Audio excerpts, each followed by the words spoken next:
0.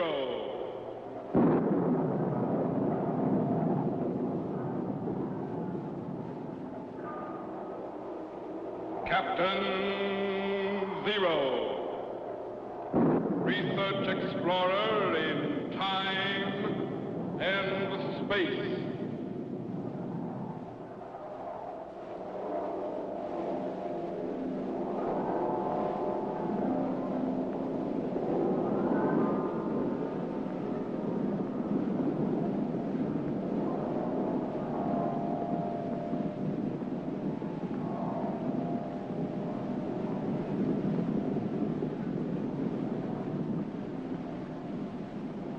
Somewhere, in a remote, uncharted region of the planet called Earth, stands the laboratory of Captain 0.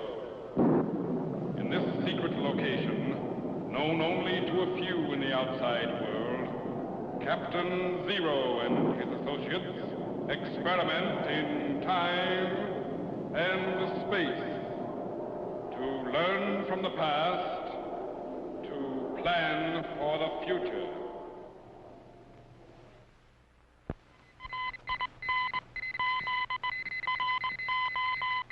Contact has been established. We now transmit you direct to the laboratory of Captain 0. Please stand by.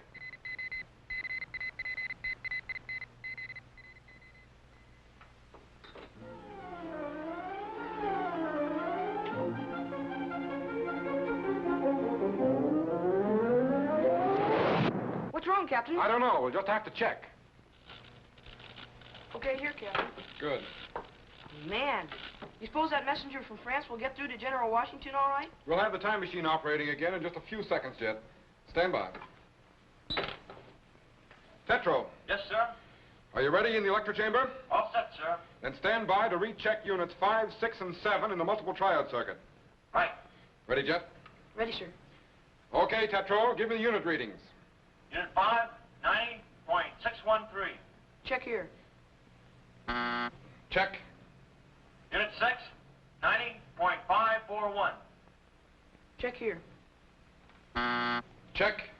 Unit 7, 81.727. Little low, Captain. Bring up unit 7 to 90.9. Right. Check.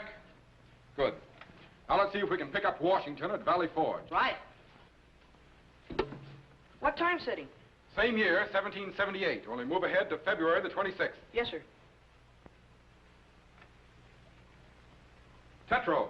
Yes, sir? Stand by to reactivate the time machine. Right. Electro generators, 8.372. Klystron output, 4.931. Set the Trilotron at 20.675. Yes, sir. Ready, Jet? Ready, sir. Ready in the electro chamber? All set, Captain. Stand by for signal.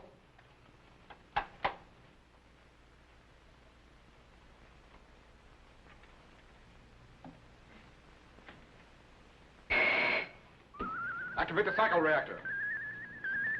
Good. We're cracking the fourth dimension again and projecting back into time. 1950, 1900, 1850, steady. We're going back. 1790, 80. Bring up field resistance and stand by. 1778. Put the cycle reactor and lock it. Level of power, Tetro. Man, if that messenger from France is going to arrive, he ought to be there by now. Switch on the sound wave segregator again and patch it into the time machine audio. Then stand by to activate the view screen. Yes, sir.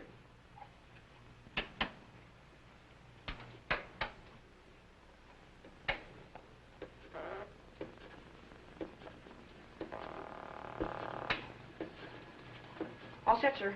Good. Switch on the view screen. Bring up target voltage. Increase image acceleration. There it is, Jet. Valley Forge in the dead of winter. Golly, didn't they even have shoes? Very few of them did, Jet. How long have they been at Valley Forge, Captain? All winter.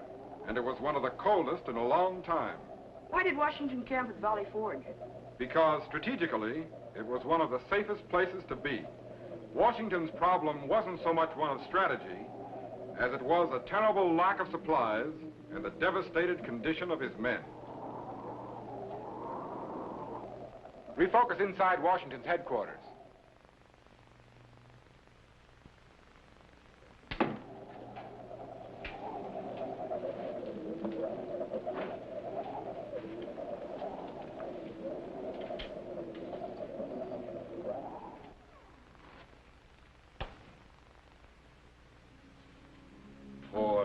rebels. They don't blame you for their plight, sir. Small comfort in that they die just the same. Sit down, gentlemen. Sit down. How many men have we lost this day? 22 dead, 50 desertions. We'll be fortunate indeed to still have an army when spring comes. We might do something about the desertion, sir. How? Punishment? No. How can you punish a man who's slowly dying from hunger and cold? No blankets, no clothes, little food, no medicine, not even straw to raise him off the frozen ground when he sleeps. Why so many men have stayed to suffer such hardships, I'll never know. It's because they believe in you, sir, and what you're fighting for.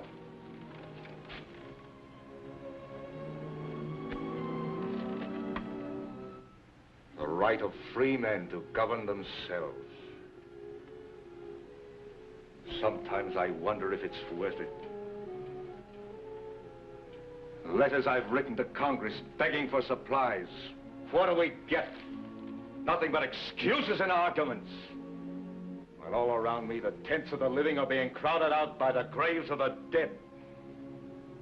They're dissatisfied, they say, with my management. They want to know why I don't win battles. If only I could ram down their gullets some of the garbage we call supper, or show them the bloody trails in the snow of men without shoes. Action they want. At a time those meddling fools are convinced we're dying, those who are able will have staggered home, and the others will be beyond our call.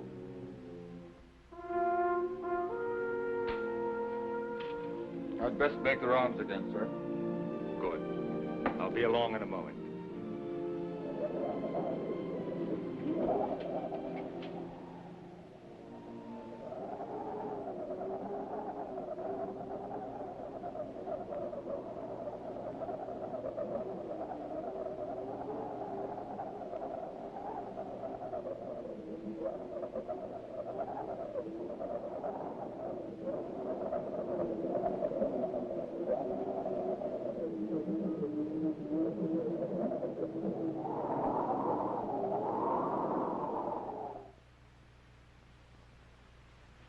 If only the news from France would come.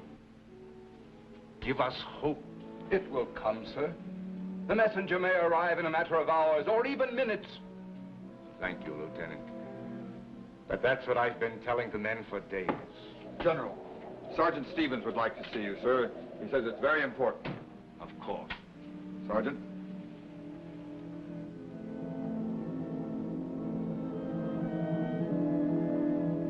Sit down, John. Thank you, sir. I think I'd rather stand. I'm sorry to disturb you, General, but... Well said. Go on, John. General, the men can't take it any longer. It ain't that they want to desert, but they just can't help themselves. General, nobody minds dying in battle, sir, but dying like this just seems kind of useless. And it ain't that just themselves they're thinking of.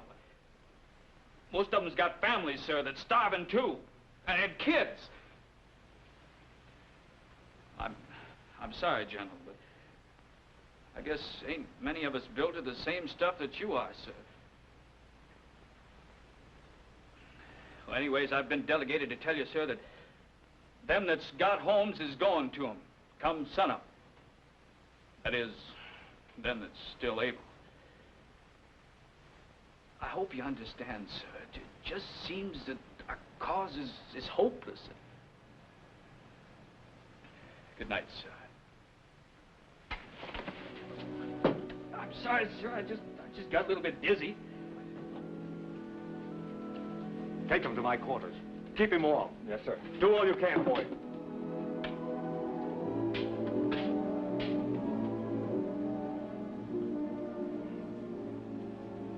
It looks bad, sir. Just a few more hours and over half the army deserts. Not deserts, Lieutenant, just goes home. Only one thing can save us now. The messenger from France with good news. Otherwise, our cause is lost. And the bright flame of freedom dies out. Come along, Lieutenant. I'll try to talk to the men. Yes, sir. Golly, if General Howe knew the condition of Washington's armies, he'd attack right now. He does know, Jet, but he has reasons of his own for not attacking. But what do you suppose could have happened to that messenger with the news from France? I don't know. Refocus to Howe's headquarters in Philadelphia. Maybe we can learn something. Quite a contrast, huh, Jet? Man, I'll say.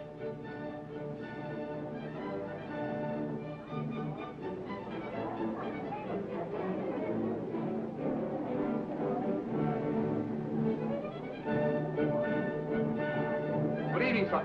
Oh, good evening, Colonel Butler. I'm so glad you could come. Now, there's plenty to eat and drink, so enjoy yourself. Thank you, sir. Oh, I must say, your parties rival those of England itself. Thank you. A toast to His Sovereign Majesty, King George. King George. Colonel? Thank you. And now, to life in Philadelphia. Life in Philadelphia.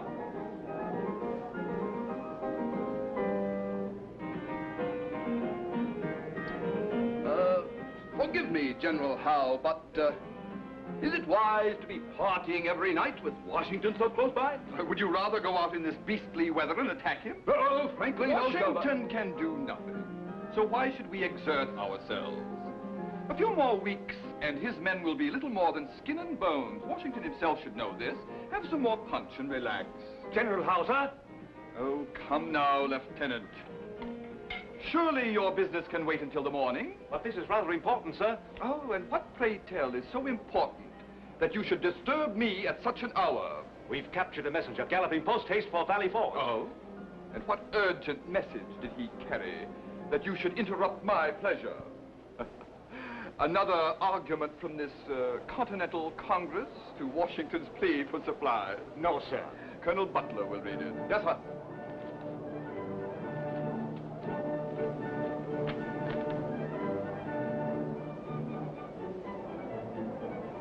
I say, sir, this is important. Oh? Sir.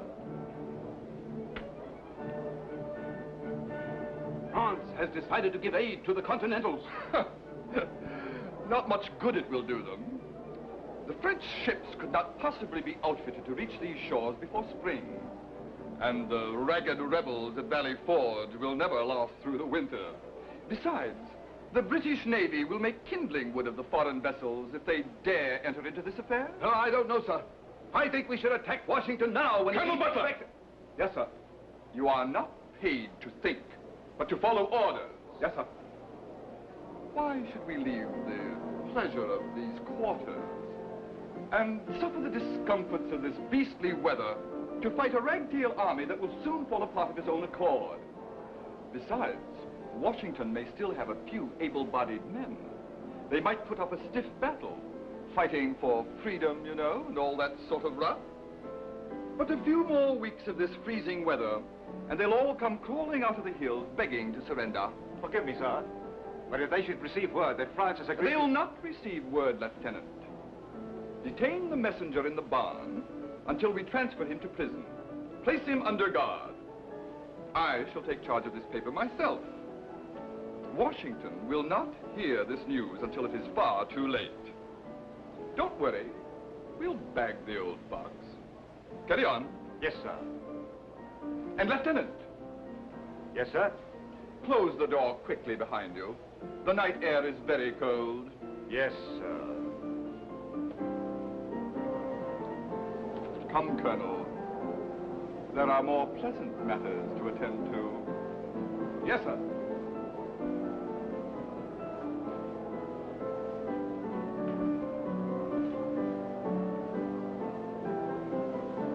Thank you, sir.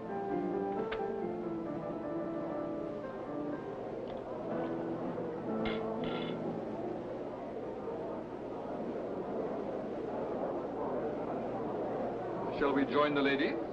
Righto. Captain, that's the message General Washington is waiting for. If he doesn't receive it within the hour... I know.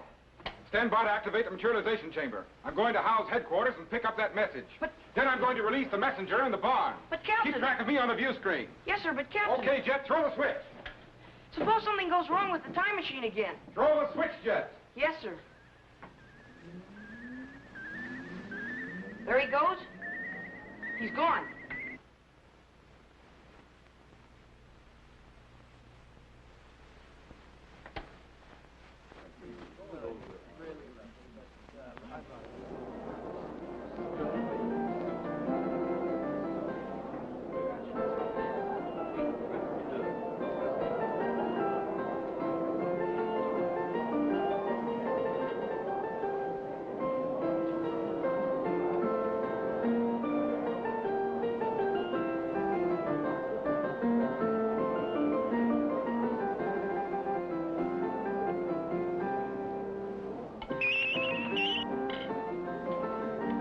I beg your...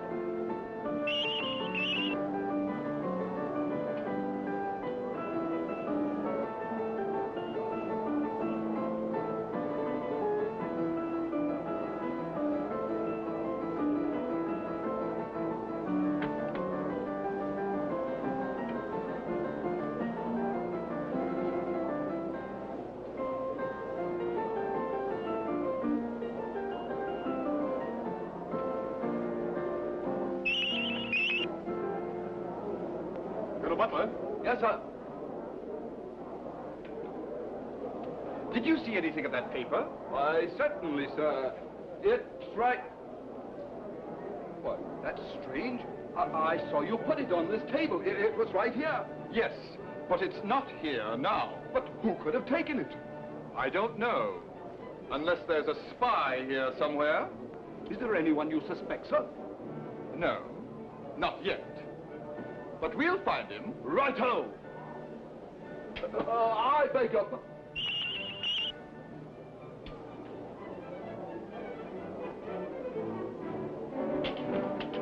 Really, Colonel Butler, the message was not that important.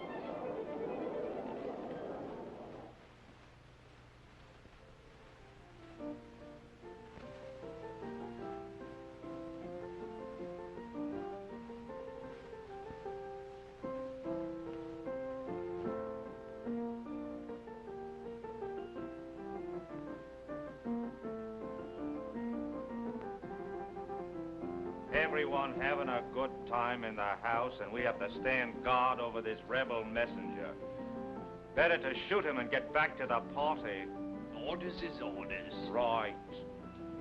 But I'm getting hungry. Besides, it's getting cold out here. You can stand guard inside the barn if you think it'll keep you any warmer. You mean with all the smell of them horses?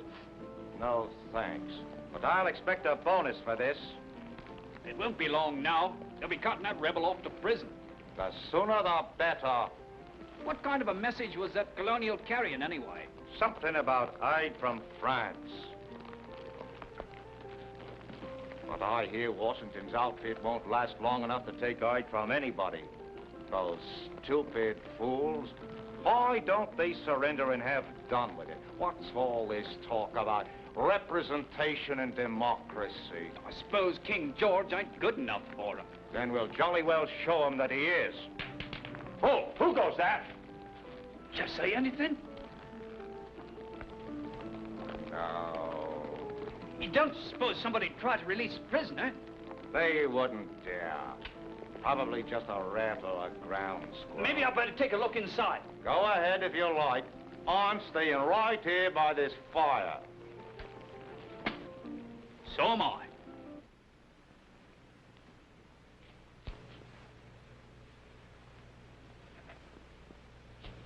Jet. Flashlight. Thanks.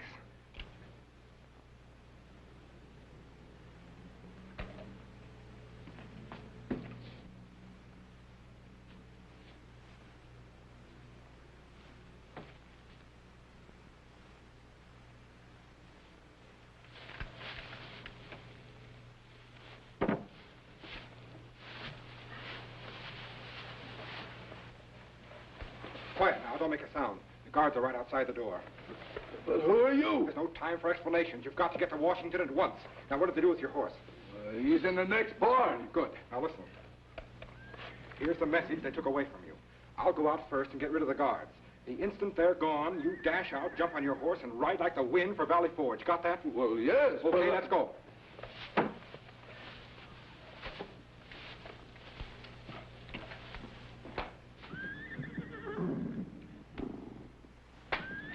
Don't be so nervous. What do you suppose is bothering them horses? Who knows? They probably want their supper just as I do. The prisoner! Oh, stop or I fire! Blimey! They just disappeared! Come on!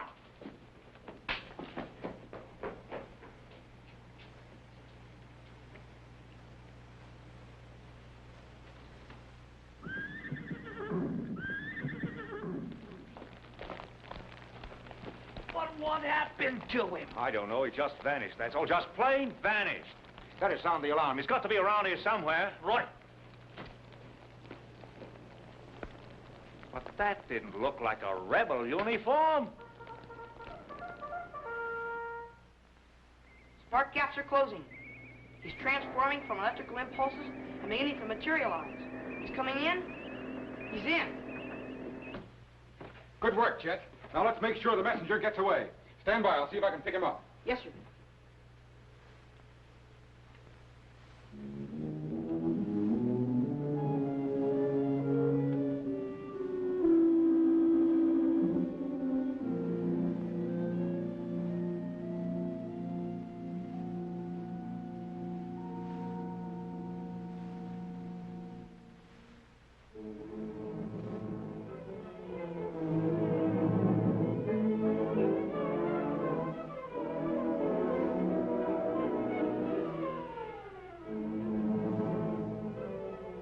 Well, got away all right.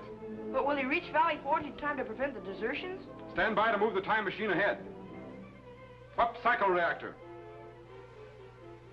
Good. Cut reactor and lock it. Now refocus to Washington's headquarters.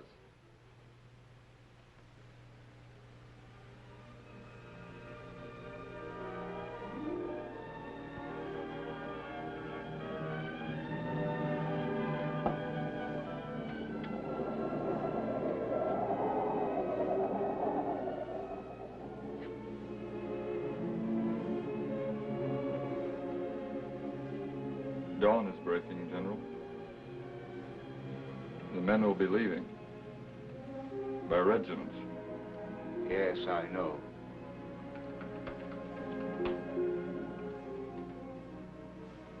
Oh, who goes that? Urgent message, sir, from France. May the news be good.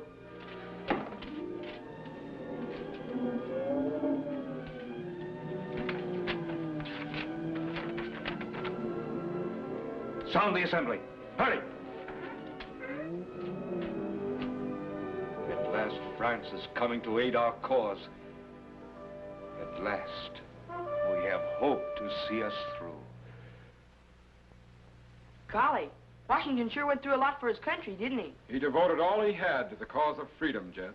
His wealth, his energies, his mind, and his heart.